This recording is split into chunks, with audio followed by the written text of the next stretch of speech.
Will not be filed against the parents of a baby who died in a hot car this past spring. The father of the little girl worked in the public defender's office in Columbia County and the mother in the state attorney's office. Channel 4 Scott Johnson is following the story and he's joining us live with details on it. Scott? Ken, it's just horrific to read this report. This is a case of a dad who drove for work, didn't realize that his baby girl was in the back seat. She was left there for hours on end. But now, after the state attorney's office has had a chance to look through this report, through this investigation, they've realized this family, these parents, should not be charged with a crime. This was the scene when we learned a baby girl was found dead in the family car in this Lake City neighborhood. And now, reading through the investigation documents, it's heartbreaking to read. The little girl's father, young Quan, was responsible for little Juliana that day. He was supposed to drop the baby off at daycare, but forgot because he normally does not do it. So he drove from his home in West Lake City to his office at the Columbia County Courthouse and left the child there in the parking lot for around 7 hours. Then he drove back home. Then back at the house, his son asked where Juliana was because she was not at the daycare.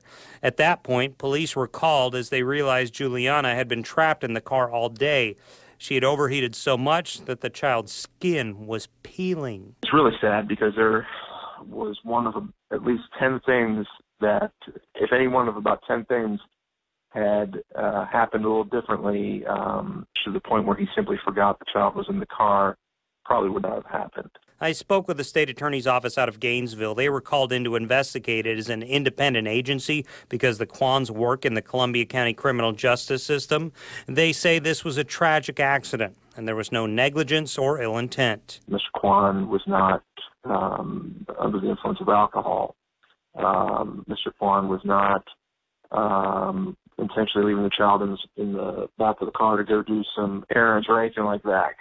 What FQE found was that there had been a break in the normal routine. I also stopped at the Quan's home. Young Quan appeared friendly and shook my hand, but declined an interview about what happened. To be honest with you, it's going to be hard to punish him more than he's being punished right now. And I asked if specifically if their roles in the criminal justice system in Columbia County had anything to do with no charges filed. State Attorney's Office says absolutely not. They say if it had been anyone else in the same circumstances, they would not have been charged. And Governor Scott's office, in fact, brought in this outside State Attorney's Office to investigate here to make sure there was no conflict of interest. We're live tonight. Scott Johnson, Channel 4, the local station.